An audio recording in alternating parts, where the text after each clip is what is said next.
Clint Eastwood did not raise his voice that night. He did not curse. He did not storm off the stage. But what he said as he turned to leave Johnny Carson's desk would freeze Studio One in total silence and ripple through Hollywood for years. Because the clash that unfolded on live television was not about ego or promotion or ratings.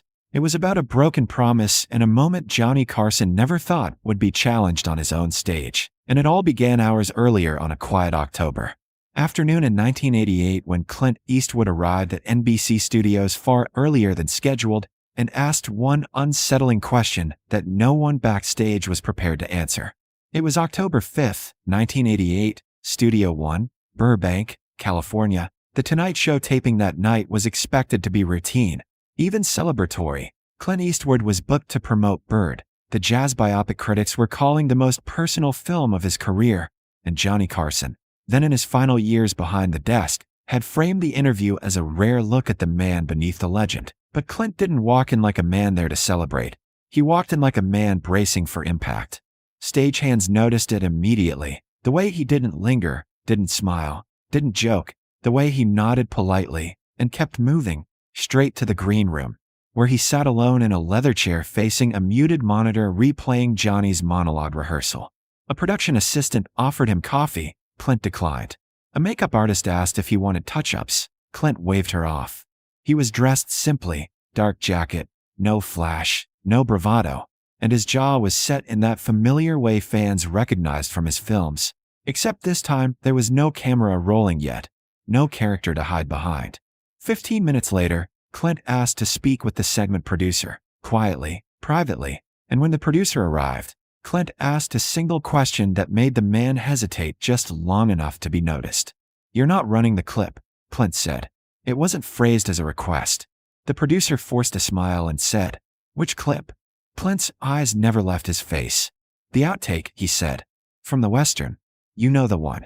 The producer nodded, a little too quickly, and assured him it wasn't in the rundown. Clint sat back, exhaled slowly, and said nothing more. But what that producer didn't know was that 6 weeks earlier Clint Eastwood had personally called NBC and Johnny Carson's office with a rare demand. Do not air a specific piece of archival footage under any circumstances. The clip was old, nearly 3 decades old, a behind-the-scenes outtake from a low-budget Western early in Clint's career, showing a moment Clint had spent his adult life trying to atone for, a moment where pressure, youth, and arrogance collided, and he snapped at a Native American extra who missed a mark. The man had been humiliated on set, paid less than scale, and sent home early. Clint had apologized the next day, privately, deeply, but the shame stayed with him long after fame arrived. What the public never knew was that Clint had quietly funded scholarships for indigenous students for years, never attaching his name, never giving interviews about it, believing that redemption didn't need an audience. That was why he had called NBC. That was why he had insisted. And that was why he had been told, clearly, that the clip would never air. Johnny Carson himself had agreed. Or at least, that's what Clint believed as he sat in the green room watching Johnny rehearse jokes about politics and baseball, unaware that the promise he trusted was already unraveling. At 5:30 p.m., the audience filed in, the band warmed up, the lights came up, and Johnny Carson took his seat behind the desk with the ease of a man who had done this thousands of times. Backstage, Clint stood when the stage manager gave the 30-second cue, straightened his jacket, and walked toward the curtain, passing a television monitor where he caught a glimpse of something that made him stop mid-step. On the screen, behind Johnny's desk, a clip was cued, its opening frame frozen just long enough for Clint to recognize it instantly. The same grainy color, the same dusty set, the same moment he had begged to keep buried. The stage manager didn't notice Clint had stopped. The band struck up the theme from the good, the bad, and the ugly. The audience erupted.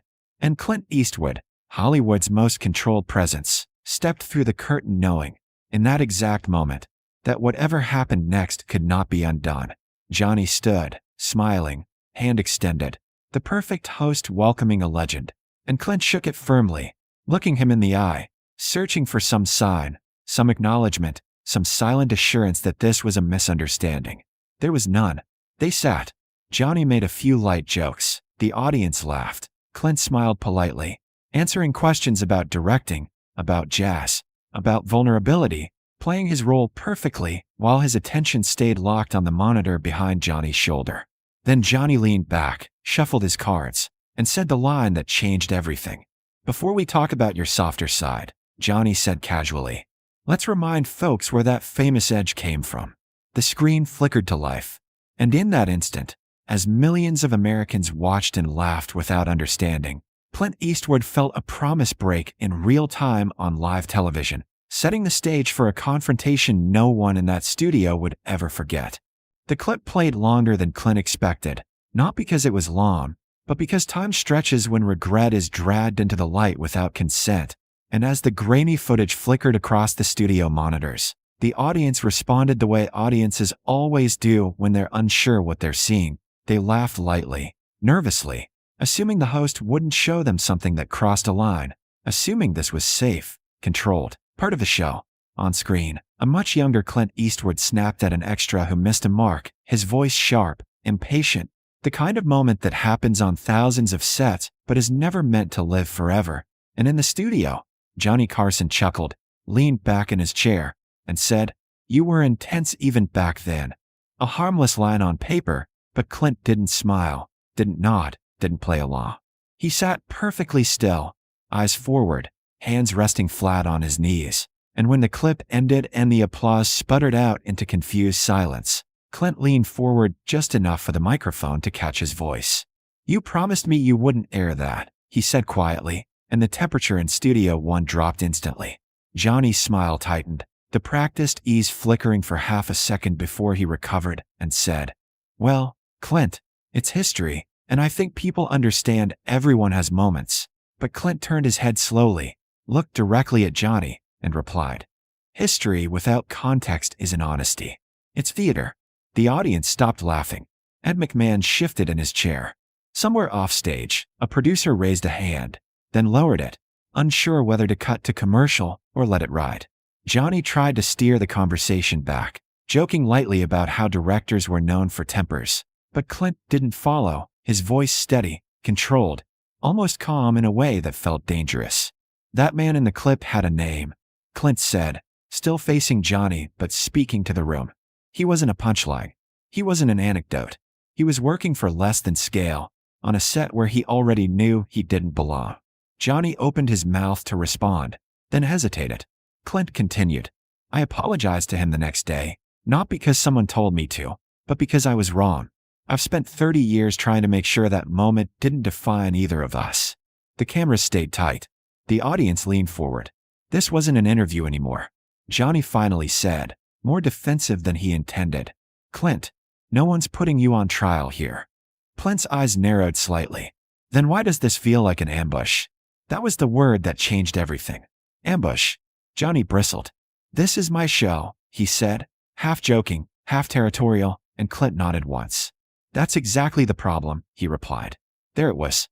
Not anger, not shouting, but a quiet refusal to play along. Clint explained, calmly, that he had called ahead, that he had asked for one boundary, that the clip had been promised off the table, and as he spoke, Johnny realized, too late, that this wasn't a misunderstanding, it was a choice. Ratings. A laugh. A moment. The audience could feel the shift, the invisible line being crossed in real time. Johnny tried to regain control, joking about how live television was unpredictable, but Clint shook his head. "Live doesn't mean careless," he said, "and it doesn't mean you get to use someone's worst moment to fill a minute." Silence. No band. No laughter. Ed McMahon stared straight ahead. The producer in the control booth whispered, "Stay on him," and the camera stayed on Clint's face as he finished what he needed to say. "I agreed to come here to talk about growth," Clint said, "about change. But you don't get to sell redemption by replaying the harm." Johnny looked down at his cards, then back up, his voice lower now. "I didn't think you'd mind." Clint's reply was immediate. "That's the mistake. You didn't think." The words landed heavier than any insult could have. Johnny nodded slowly, a flicker of something like regret crossing his face, but the damage was done. The segment limped to an end, applause returning hesitantly as Johnny thanked Clint and tossed a commercial. But everyone in Studio One knew they had just witnessed something that wasn't supposed to happen, a guest refusing the script, refusing the power dynamic. refusing to be edited into something convenient. And as the band played them out, Clint stood, shook Johnny's hand politely for the cameras, and prepared to leave the stage, carrying with him a resolve that was about to turn a tense interview into a moment Hollywood would never stop talking about. Clint Eastwood did not storm off the stage, did not make a show of it, and that restraint is what made the moment echo long after the cameras stopped rolling, because as Johnny thanked him and the band began to play, Clint paused at the edge of the stage where guests were supposed to disappear quietly into darkness, and instead turned back, not dramatically, not angrily, but deliberately, as if he had decided in that instant that silence would cost more than speaking. The music faltered, just slightly, and Clint spoke without leaning into a microphone, his voice low but clear enough for the studio mics to catch every word. "I came here to talk about growth," he said, eyes moving from Johnny to the audience. "Not to relive something I've spent my life trying to make right." Johnny stiffened, half rising from his chair, unsure whether to interrupt or let it land, and Clint continued, "When someone trusts you with their worst moment, you don't turn it into a punchline. You don't turn it into content." The audience didn't applaud. They didn't gasp. They simply sat there, absorbing it, sensing they were witnessing something rare, a boundary being drawn in real time on the most powerful stage in television. Clint nodded once, not in anger but in finality, and walked off.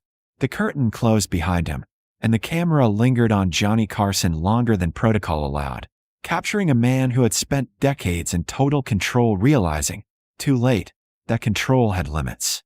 Johnny cleared his throat, forced a small smile, and sent the show to commercial, but the energy never fully recovered that night. Backstage, staff spoke in whispers. Producers argued about whether the moment would make the rerun. It wouldn't.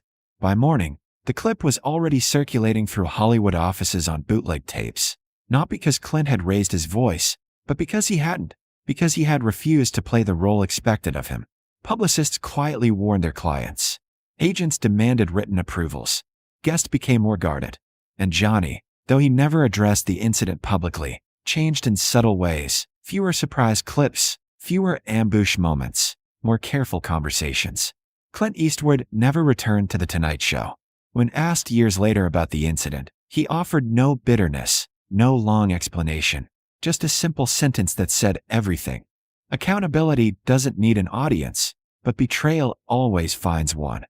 And in the end, that night wasn't remembered as a feud or a meltdown, but as something rarer in Hollywood, a moment when a man chose integrity over applause and reminded everyone watching that even on live television, some lines aren't meant to be crossed.